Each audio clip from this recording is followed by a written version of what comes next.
Universal book of రికార్డులో చోటు చేసుకున్న ప్రజాకవి తత్వవేత్త బ్రహ్మశ్రీ ఆధ్యాత్మిక విశ్వగురువు డాక్టర్ నాగుల సత్యం గౌడ్ కరీంనగర్ జిల్లా హుజూరాబాద్ పట్టణానికి చెందిన మానవ విలువల పరిరక్షణ జాతీయ అధ్యక్షులు ప్రజాకవి రచయిత వ్యక్తిత్వ వికాస నిపుణులు అంతర్జాతీయ స్థాయి వరల్డ్ రికార్డు అవార్డు గ్రహీత తత్వవేత్త బ్రహ్మశ్రీ ఆధ్యాత్మిక విశ్వగురువు డాక్టర్ నాగుల సత్యం గౌడ్ సామాజిక సేవలు రచనలు వారి ఆధ్యాత్మిక సేవలను ఇంటర్నేషనల్ గ్లోబల్ ఈవెంట్ మరియు అంతర్జాతీయ భారత వరల్డ్ రికార్డ్ పలు సంస్థల వ్యవస్థాపకులు ఖదరి వెంకటరమణరావు సత్యం గౌడ్ సేవలను గుర్తించి వీరిని international universal book of record అవార్డుకు ఎంపిక చేసి ఈ యొక్క అవార్డును హైదరాబాద్ లోని రవీంద్ర భారతి మెయిన్ హాల్లో పలు సంస్థల వ్యవస్థాపకులు ఖదరి వెంకటరమణరావు ఈ కార్యక్రమానికి వచ్చిన ముఖ్య అతిథి former chairman police housing corporation Telangana state Koleti Damodar Gupta మరియు doctor Shiva Nagarjunareddy film artist Aishwarya doctor P Jhansiram గారు సత్యం గారుగా పట్టుశాలువ కప్పి మెడల్ ధరింపజేసి బొకేను అందజేసి సన్మాన పత్రంతో పాటు universal book of record award ప్రదానం చేసి ఆదివారం ఘనంగా సన్మానించారు.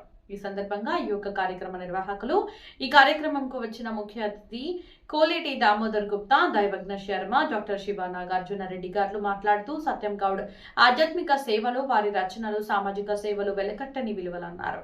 ఇంతటి అపార జ్ఞానం కలిగిన సత్యం గౌడ్ దైవాంశ సంభూతులన్నారు. ఇంతటి ఆధ్యాత్మికంగా మనం ఏర్పరచుకున్న విలువలపై అనర్కలంగా మాట్లాడే శక్తి కలిగిన సత్యం గౌడ్ సమాజానికి ఎంతో ఉపయోగపడటం అభినందనీయమన్నారు. అనంతరం ఆధ్యాత్మిక విశ్వగురువు సత్యం గారు మాట్లాడుతూ ప్రతి ఒక్కరూ మనసును అదుపులో పెట్టుకుని మనసు నిర్మలం పరచుకుని ప్రశాంతంగా బతకాలన్నారు. ఎందరో కళాకారులను ఆర్టిస్టులను నృత్య కళాకారులను కవులను రచయితలను సామాజికవేత్తలను ప్రోత్సహిస్తూ వారిని ఆదరిస్తూ వారిలో ఉన్న ప్రతిభను బయటకు తీసి ఎందరికో వారి సంస్థల రక్షణ అవార్డులు రివార్డులు సత్కారాలు చేసి తనదైన శైలిలో వెంకటరమణరావు గారు చేస్తున్న వారి సేవలు అపారమన్నారు. మనుషులు ఒకరికొకరు నష్టం చేసుకోకుండా మనిషికి సహకరించే దృక్పథాన్ని అలవర్చుకుని ప్రతి ఒక్కరూ ఆధ్యాత్మిక చింతనను అలవర్చుకొని ప్రశాంతమైన జీవితాన్ని గడపాలన్నారు. మనిషి జన్మలో మనిషికి మహోన్నతమైన మంచి మనసు ఉంటుందని ఆ యొక్క మనసును సత్ప్రయోజనాలకు సేవా భావాలకు ఆదర్శప్రాయంగా మెదులుతూ మనం ఏర్పరచుకున్న మంచి మానవత్వాన్ని కాపాడుకుంటూ ఆదర్శవంతంగా జీవించగలనన్నారు. సమాజాన్ని దేశానికి మూల స్తంభాల లాంటి వారు నేటి యువత విద్యార్థులేనని ఇందుకు ప్రతి విద్యార్థి ప్రయోజకుడుగా ఎదిగి నవ సమాజ నిర్మాణానికి పునాదిగా నిలవాలన్నారు. విద్యార్థులు యువత చెడు వ్యసనాలకు దూరంగా ఉండి దేశ అభివృద్ధికి తోడ్పడుతూ సమాజ సేవలో భాగస్వాములు కావాలని సత్యం గారు పిలుపునిచ్చారు. ప్రతి ఒక్కరూ అంటరాని స్వార్థాన్ని వదులుకొని లోక కళ్యాణంలో భాగస్వాములు కావాలని సత్యం గారు ఆకాంక్షించారు. ఈ కార్యక్రమంలో వివిధ సంస్థల వ్యవస్థాపకులు సామాజికవేత్తలు గురువులు కవులు రచయితలు డాన్స్ మాస్టర్లు టీవీ సీరియల్ ఆర్టిస్టులు నటులు నృత్య కళాకారులు వారి యొక్క పేరెంట్స్తో తదితరులు పాల్గొన్నారు.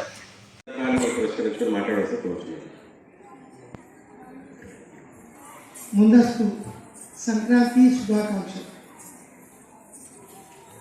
ఈరోజు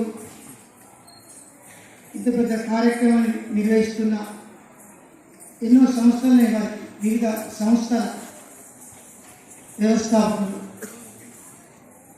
ఖదరి వెంకటరమణారావు గారు నేటి తరుణంలో చీటింగు గ్యాంబ్లింగు అవినీతి మోసం స్వార్థపూరితమైనటువంటి సమాజంలో మనిషికి మనిషి మేలు చేసేటువంటి సందర్భంలో మనిషికి మనిషి మోసం చేసి బాధ పెట్టే తరుణంలో ఇలాంటి పరిస్థితుల్లో నేడు రంగారావు గారు ఎందరో విద్యార్థుల లోపల ఉన్న వారి నైపుణ్యతను గుర్తించి వాళ్ళను ప్రోత్సహించి వారికి ఎనలేని పురస్కారం ద్వారా అవార్డు ద్వారా రివార్డు ద్వారా ఆనందాన్ని కలిగజేస్తున్న రమణారావు గారికి సదా శుభమస్తు జయమస్తు అభిష్ట సిద్ధిరస్తు మనోవంచ ఫల ప్రాప్తిరస్తు తదాస్తు సత్యం సత్యమేవ జయతే.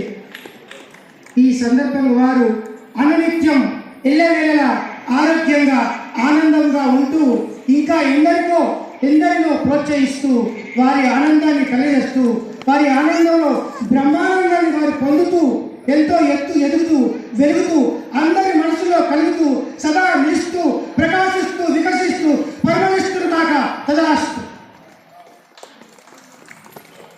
మరి అందరిలో ఆధ్యాత్మిక చింతన ఆధ్యాత్మిక సంపద జ్ఞాన సంపద ప్రాప్తిస్తుంది. 1000 సంవత్సరాల క్రితం ఏ చట్టాలు, ఏ నాగరికత, ఏ దేశ విభజనలు ఏవి లేనప్పుడు అప్పుడు మానవుడిలో ఆధ్యాత్మిక సంపద ఉంది. మరి ఆధ్యాత్మిక సంపద అంటే ఏంటి? ఆధ్యాత్మిక జ్ఞానం అంటే ఏంటి? భౌతిక జ్ఞానం అంటే ఏంటి? భౌతిక తత్వం అంటే ఏంటి? ఆధ్యాత్మిక తత్వం అంటే ఏంటి? భౌతికం అంటే కనిపించినది, పదార్థం దృశ్యం పదార్థం, ఒక సమయంలో పతనం, జీవైన నిర్జీవైన. భౌతికం అంటే పదార్థం, భౌతికం అంటే కనిపించినది, ఆధ్యాత్మికం అంటే కనిపించనిది. అందుకే మానవుడు నరుడే నారాయణుడు.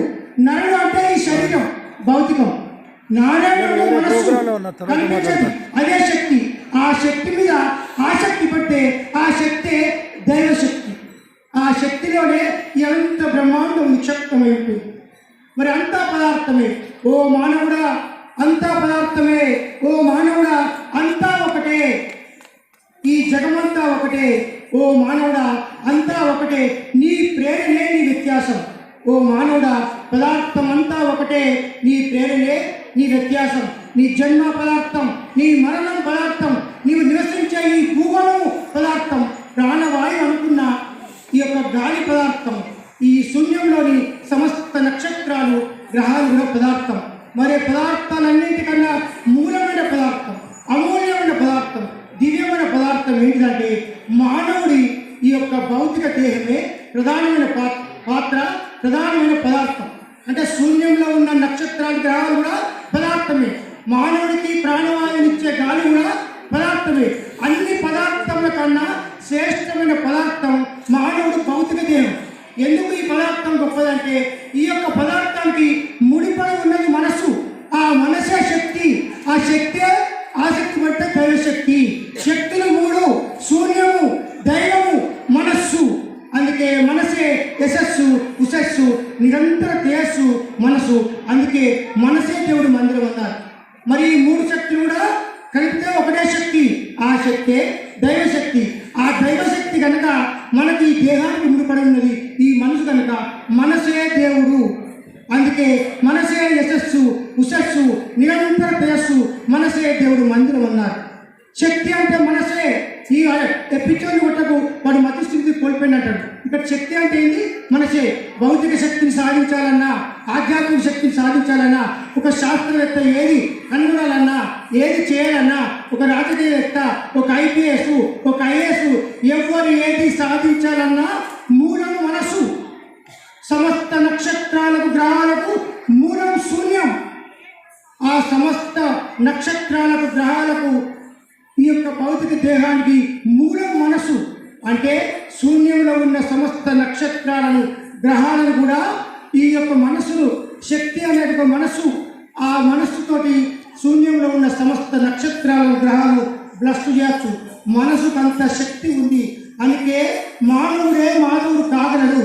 దేవుడు ఉన్నాడో లేడో అది మనకు తెలియని సందర్భం అయితే, మనిషి ఉన్నాడు, మనిషికి మనసు ఉంది. ఇది నిజం, ఇది నిప్పులాంటి నిజం, ఇది కనుపు నిజం.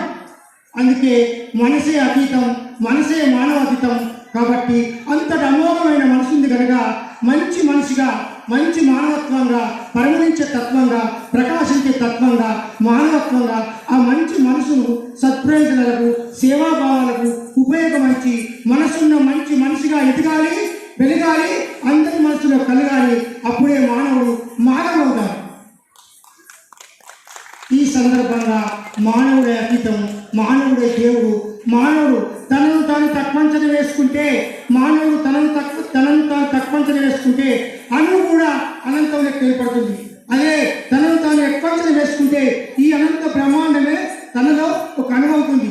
అప్పుడు ఈ అనంతం ఎంత, తన మనసు చెంత, ఎడాలో ఇష్టం అంత, సముద్రంలో నీటి బిందు అంత, ఈ అనంతంలో అణువంత, ఈ అనంత బ్రహ్మాండం ఎంత, మనసు చెంత, ఎడాలో విశ్వజంతం. అటువంటి అంత శక్తివంతమైనటువంటి మనసు ఉంది కనుక ఆ మనసును దాని మీద దీని పారేసుకొని, స్వార్థ ప్రయోజనాలు పారేసుకొని, స్వలాభం సంతృప్తి కోసం పారేసుకొని మనసును కలంకపరచద్దు, మనిషి జన్మను కలంకపరచద్దు. మనసు అతీతమైన మనసు ఉంది కనుక మనిషి శక్తిగా ఎదగాలి, భక్తిగా ఎదగాలి, ఎదిగిన కొద్ది ఎదగాలి. అప్పుడే మానవుడు మహనీయుడు మహాత్ముడు అవుతాడు. ఇరలోడు ఎలవేలు. ఈ సందర్భంగా మానవుడి నేటి తరుణంలో చిన్న చిన్న విషయాలకు అల్పత్వానికి లోనవుతున్నాడు. అందుకే అల్పత్వం, చలికత్వం, మానవత్వం సమాప్తం. మానవ ఎప్పుడు ఇది సాధించిన అది సాధించిన జ్ఞానం, విజ్ఞానం, సాంకేతిక పరిజ్ఞానం ఎంతో ఎదిగా అనుకుంటారు. ఎక్కడ ఎదిగిరు? నిజానికి రాస్తుందా? మానవత్వం పరిగణిస్తుందా? స్వార్థం లేదా? అవినీతి లేదా? మోసం లేదా? చీటింగ్ లేదా? ఎక్కడ డెవలప్ అయినాం? ఏం డెవలప్ కాలేదు. ఇంకా కిందికే పోతున్నాం, అజ్ఞానంలోనే ఉన్నాం. ఎదగడం అంటే ఏదో సాధించి ఆనందాన్ని పొందడం కాదు. ఎదగడం అంటే సాటి మనసు అర్థం చేసుకొని సాటి మనిషికి సహకరించే దృక్పథాన్ని అలవర్చుకోవడం నిజమైన ఎదగడం. అందుకే మనిషి ఎంత ఎత్తుకైనా ఎదగాలంటారు. మనిషిలో ఏముంది? మనిషిలో ఏముంది గొప్ప? మనిషిలో ఏముంది గొప్ప? మూర్ఖత్వం తప్ప. చలనం ఉంటే ప్రాణం, ఊపిరాడితే శవం. ఈ తనం తాత్కాలికం. ఏముంది జీవితం? ఊహించుకుంటే ఉద్రేకం, కల్పించుకుంటే కామం. ఈ దేహం కాబోయే హృదయం. ఎందుకు వ్యామోహం? ఎందుకు భయం? ఓ మానవ, ఇకనైనా మానవ, నీలోని మొహాన్ని వీడవా, స్వార్థాన్ని వదులుకోవా, మనసును మంచిగా ఎదగవా, వెలుగవా, అందరిలో కలిసి ఉండవా. ఇలాంటి అవకాశం ఇచ్చినటువంటి కదిరి వెంకటరమణ గారు వాళ్ళు సదా ఆనందంతో ఉండాలని ఆశిస్తూ మరొకసారి మీ అందరికీ ఆశీర్వదిస్తున్నా. శుభమస్తు, జయమస్తు, శుభం.